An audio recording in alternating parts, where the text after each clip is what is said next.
evening, ladies and gentlemen, and welcome to the Farmer Network podcast. As you know, we've done a few of these in the past, and during these cold winter months, we're going to try and do a few more. What we try and do is talk about some topical issues that will be of interest to the farming community and possibly to others as well. And one of the more recent topics that has been in the mind's eye, particularly people living in the Lake District, in places like Keswick and Cockermouth, and maybe a little bit further afield in Appleby, is that we've had another quite major period of rainfall, a flood event, if you like.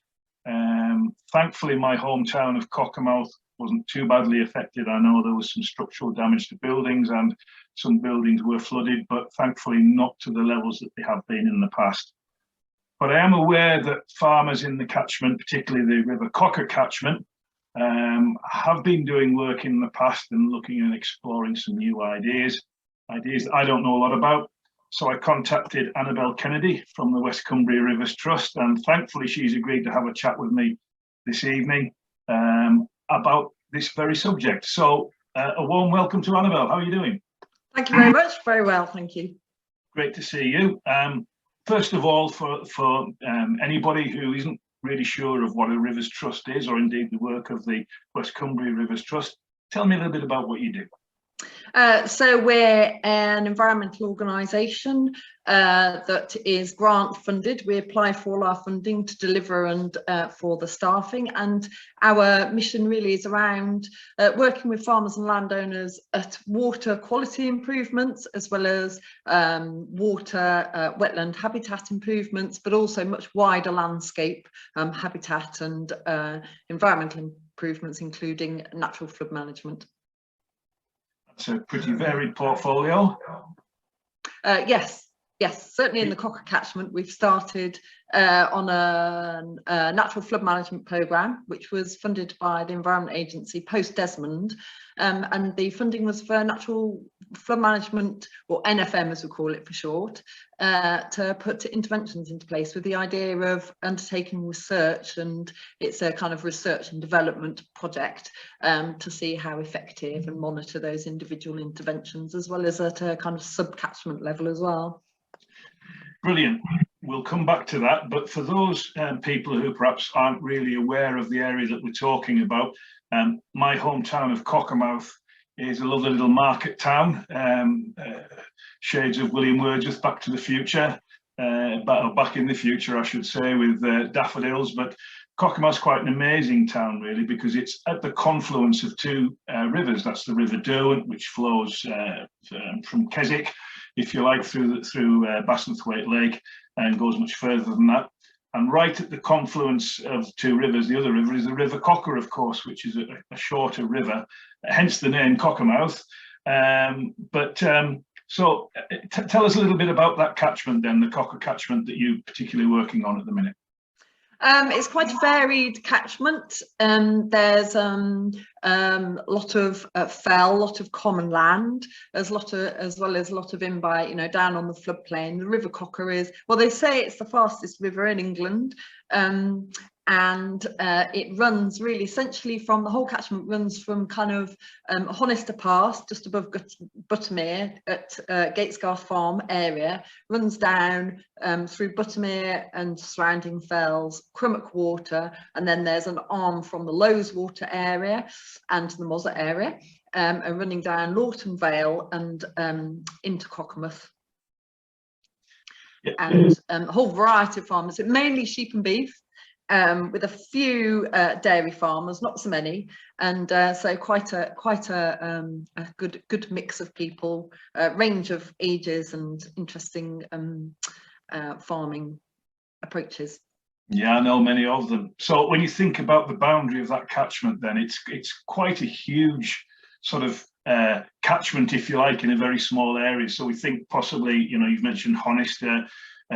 So the northern face of Haystacks, this is for people who know the Lake District well, the Red Pike Range, Melbreck, Lowes Water, the Mozzer Fells, my home country, village that I was brought up, Blazbeck, all of that flows at some stage into the River Cocker, and then in a very short space of time ends up at the River Derwent, where it piles into there.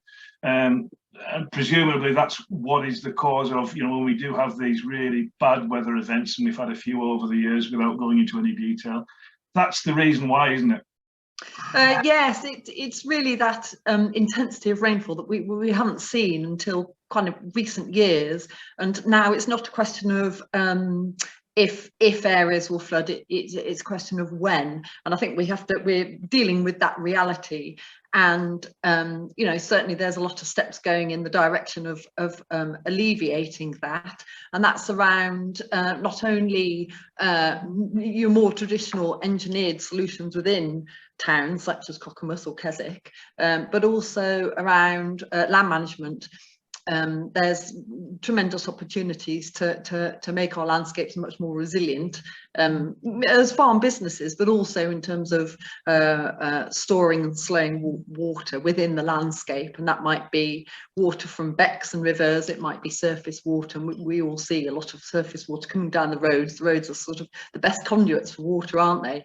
And then that results in sort of flooding of small villages like Low Lawton and High Lawton, and as well as larger areas such as Cockermouth. So yeah, let's delve into that a little bit further, Annabelle. Up until about 5 or 6 years ago, I'd never heard of this thing called natural flood management, or NFM, and very quickly following the last major flood event, we started to hear a little bit more about it, and this term slow the flow. So can you sort of give us a snapshot of what slow the flow actually is and what it can look like?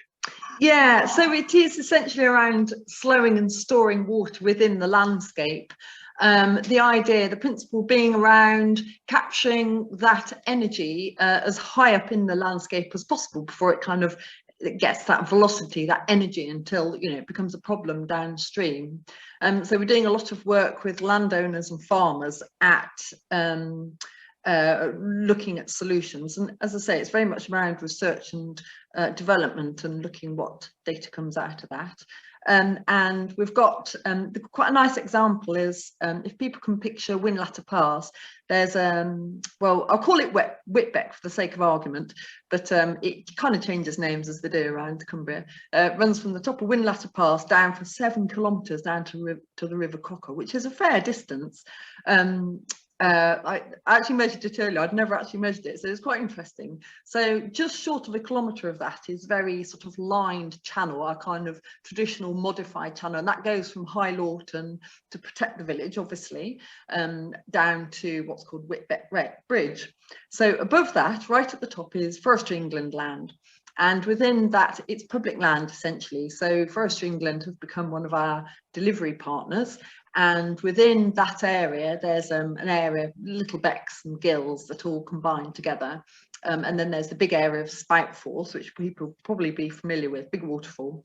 And we've been working on those becks, those main becks coming into the Wimbeck, putting in Leaky Dams. So we've got the first phase was 164 Leaky Dams, and then we've extended that, and we've got something like 340. And their little dams they're in kind of temporary forest drains, so there might be a few horizontal bits of timber, good, decent sized timber with some uprights to hold it in place and a load of brash to kind of pack it, and that captures the water. And the idea is that you capture little and often, so you haven't got this huge amount of energy that's kind of accumulated. You have a range of leaky dams through your system. Some becks lend themselves very well, some do not at all. They're too wide, there's too big a floodplain for whatever reason, or the materials are too far away, or very difficult to source. So you tend to do a lot of leaky dams, not only in kind of farm ditches, but also in those woodland contexts as well. I say woodland, it's sort of conifer plantations. There's plenty of material around there to use. So this is very much working with University of Lancaster as well, because they've had some PhD and master's students looking at what the impacts are. So we've had lots of leaky dams put there. If you imagine a cross-country jump, a horse jump, imagine that, a few horizontals, big timbers, and some uprights, a few uprights.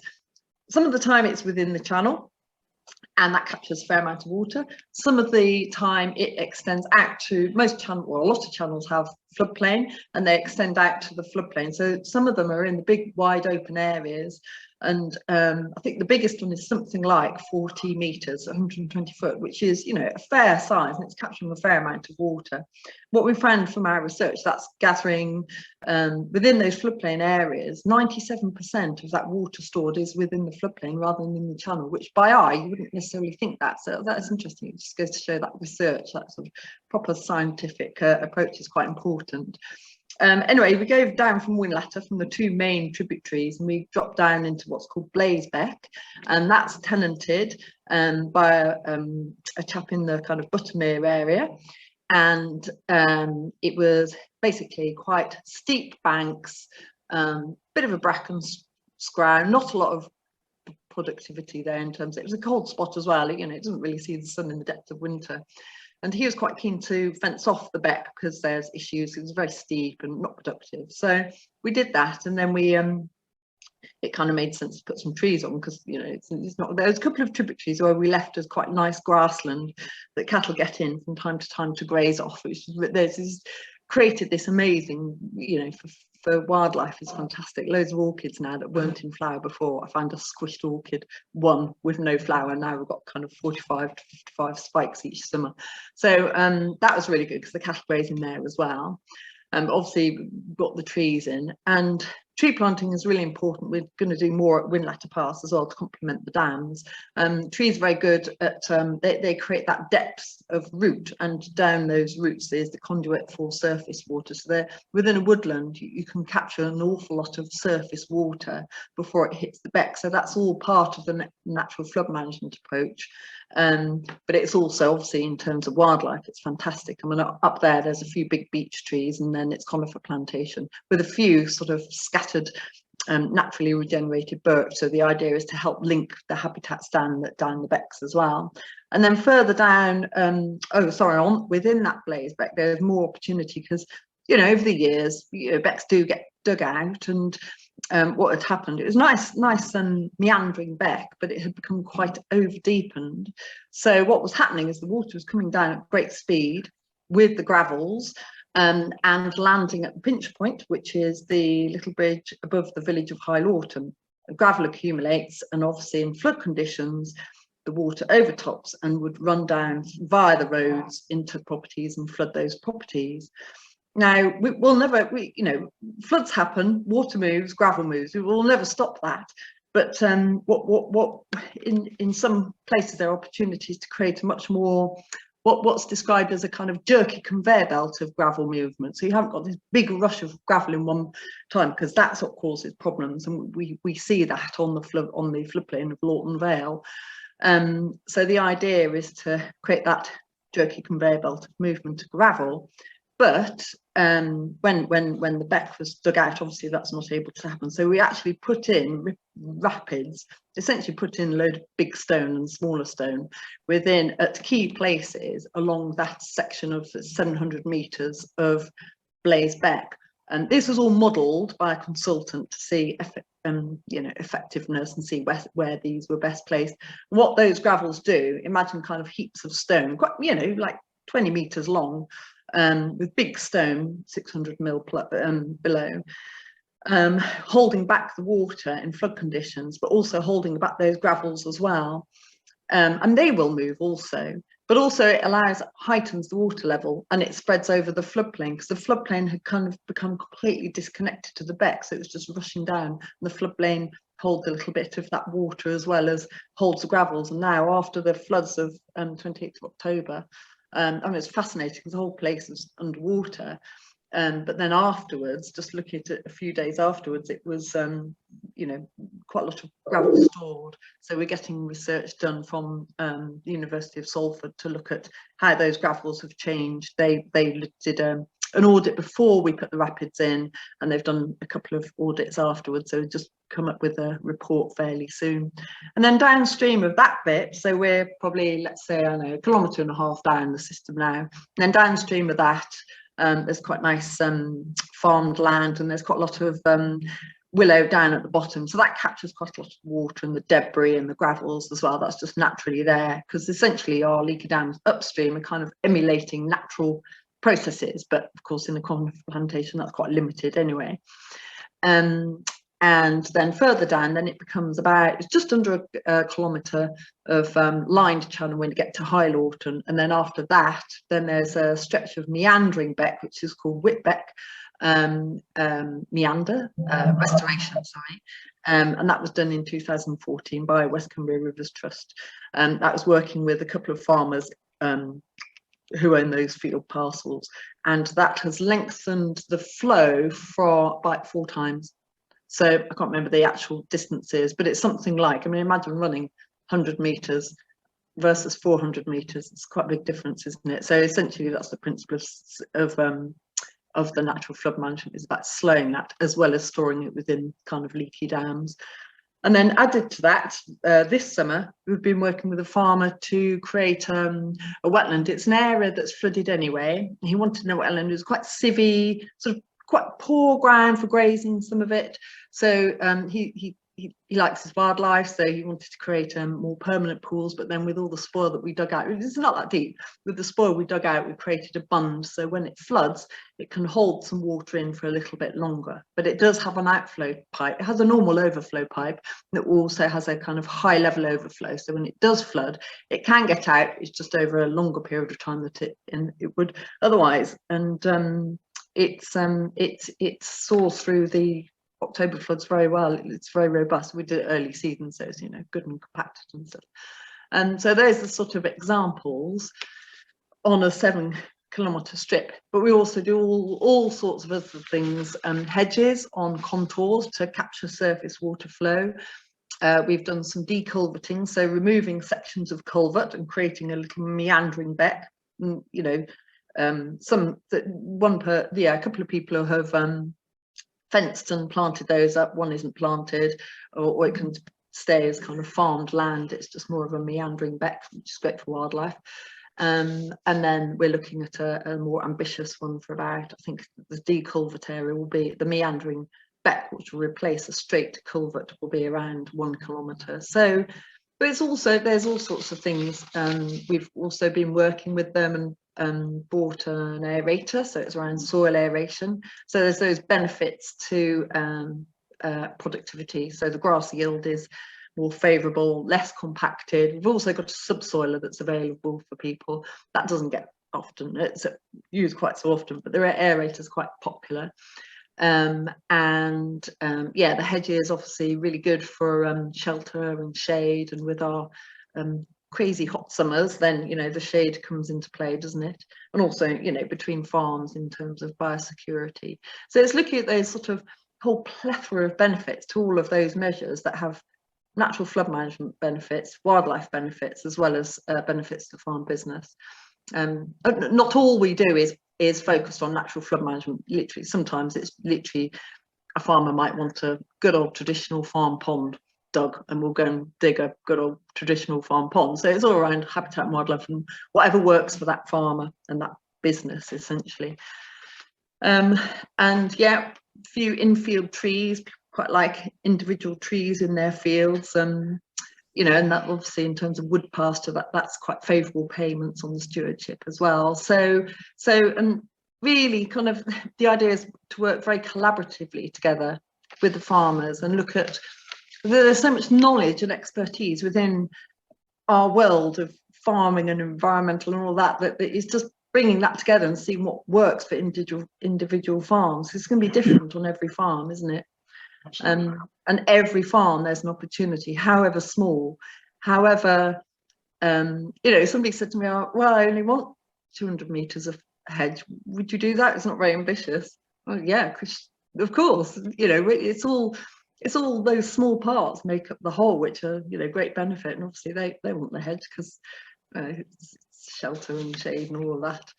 And it's around looking at land that, you know, not taking good land out of production, but looking at where those, where the marginal land is, where it's not so great for grazing, or where they used to have features. Spoke to somebody the other day who said they used to have a pond in one area and it's kind of silted over the years, and they want that restored. So I mean, there's all sorts of opportunities there, and every farm, as I say, there's something, however small or large it is.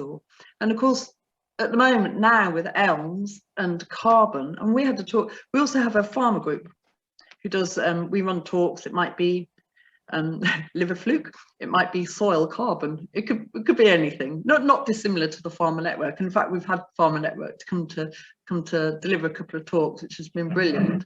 But one was around soil carbon, around looking at carbon audits on individual farms. And I know it's really new stuff, and I know it's quite a difficult thing to get your head around, isn't it?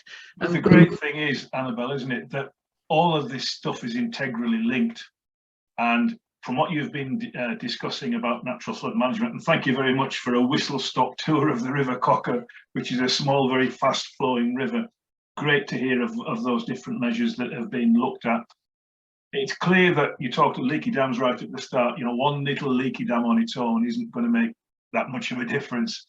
But by the time across that whole catchment that we talked about, beyond Buttermere and to the fells above, by the time some of those solutions have been put in, it's the sum of all parts, isn't it? And it starts to have an influence, and that's a great thing. And what is clear, what we know within the farming community, is that things are changing. It's going to be a different world in future. Farmers have traditionally always had support payments, not in the last 20 or so years for production, for actually, you know, farming animals and producing food. A lot of environmental work has gone on through stewardship schemes and other things. But we're in a changing world now where farming with nature is going to become more important, and future support payments that will be available for farmers is through something called Environmental Land Management Scheme. So this is kind of a new way of thinking, where farmers will potentially be paid sums of money, but it will only be for environmental work done. And I think where it gets interesting and where we need to look closely is that all the sort of stuff that we've been talking about with natural flood management and soils, pasture, aerating soils, getting more air in there so they can hold more water, but also be more productive. All of this is coming into the thinking for the future. So yeah, talk to me a little bit about, you know, what that might be in terms of elm payments. Well, I mean, we know the 3 layers of environmental land management scheme. We've got sustainable farming initiative, local nature recovery, and sustainable farming incentive, which is SFI, which is being piloted right now on individual farms. We've got a couple of farms actually doing that, trying that out. Yes, we've got a few members doing that. Yeah. Have you? Yeah, it's that pyramid. And somebody, we had to talk the other day around, it's the soil carbon talk, and somebody came up to me and said, we want to work collaboratively with our neighbours and be at the top of the pillar, top of the pyramid, which is quite interesting, because I hadn't really kind of thought about that. I mean, I think we have a role in helping advice, certainly, and tying in with elms and the farm business, and being able to, you know, share that experience and knowledge. But he was very much talking about the farmers coming together collectively, and how that looks in elms, we don't know, do we? There's still so many unknowns, but there's certainly opportunity for us to work with farmers. And of course we work with Natural England, we work with the catchment sensitive farming officers and all sorts of people. So, you know, where we lack that kind of expertise, we signpost people to yourselves, Farmer Network, or catchment sensitive farming officer, or whoever has that area, or let people know about initiatives. Like there's one at the moment which is going to come through to elms. They're piloting this Woods for Water, and that's through woodland creation. And that can be planting or natural succession, and they're quite favourable payments depending where you are. So it's being able to, we've got some funding to be able to facilitate that and help landowners get into that. We've got 2 or 3 who are interested in the Cocker catchment who want to explore it further, so there's opportunities there, and the idea is this will be piloted and then roll out as part of the elms in the future. Yeah, so you've talked about sustainable farm income, which is the sort of base rate, if you like, of elm. and we have some understanding about what that will be, about grassland management and things like that. The second tier we know next to nothing about, other than it's called nature recovery, where farmers and landowners will be encouraged to look at much wider sort of schemes with regard to nature, so habitat creation, things like wildlife corridors have been talked about, and that's where farmers perhaps may start to think about working collaboratively together, because it could be to their advantage. And then the higher tier level, which nobody's talking about, is effectively called landscape change, which, to be frank, doesn't seem to be very farming conducive, but we'll have to wait and see what happens on that one. So I think these are challenging times for farmers at the minute, because we don't know the full information. All we know is that the current support payments that they get are starting to disappear effectively from this year. In 3 years' time, they'll be half what they were, and in 7 years' time, there won't be any of that payment left. So it's a really interesting time, and as we always say in the Farmer Network, the wording behind me, supporting farmers, whatever the challenge, and then it goes on to say whatever the opportunity. So there are challenges and opportunities in the future to work together.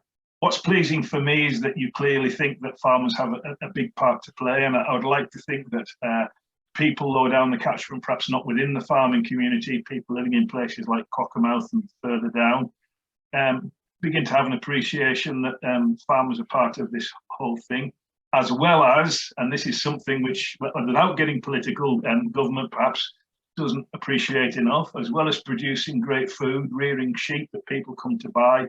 So yeah, it seems that farmers will be important for you to work with in future. Yes, very much so. And this is, we go to a lot of groups. We go and do talks to lots of groups, non-farming groups. And that's the message. It's very much about working collaboratively and collectively with farmers, because that's essentially where it's at, isn't it? And it's about supporting those local farms and produce, and it's much bigger, isn't it? It's much bigger than natural flood management. It's much bigger than just wildlife, and it's being able to get those messages across to wider communities around that much bigger thinking and how it all interrelates, doesn't it? Yeah, absolutely. That collaborative approach to the future is going to be so important. And what I really enjoyed you telling me very early on is that this isn't a one-size solution that fits all. Clearly, you're looking at the natural features of the Cocker catchment and doing where it's best to do. So farmers will want to farm the best land they need to. They'll potentially plant trees or re-wet land or do other things in perhaps that less productive land. And that seems to be a really good balance. And that's a word in the network we use a heck of a lot, that balance between farming and nature. And that's part of our remit as a network, that we support that. So Annabelle, thank you very much for giving us that whistle-stop tour of the Cocker. We wish you every success in the future with the work that you do, working with our farmers. And at some stage in the future, if you will, it will be really great to have another chat and see how things are progressing down the line. Yeah, and if people, please do. And if people want to hear a little bit more about what we do as West Cumbria Rivers Trust, just go to our website, westcumbriariverstrust.org. And then there are various projects. If you scroll down, there's a Cocker catchment project, but there's projects in various catchments throughout West Cumbria, and just give you some examples and case studies and little bits of drone footage and pretty pictures, and explains a little bit better, illustrates what we do anyway. Super job. Annabelle, thank you very much for joining me, and to everybody who's taken the time to watch our Farmer Network podcast, many thanks for being with us, and we look forward to having another chat with somebody in the near future. Thank you all. Bye-bye.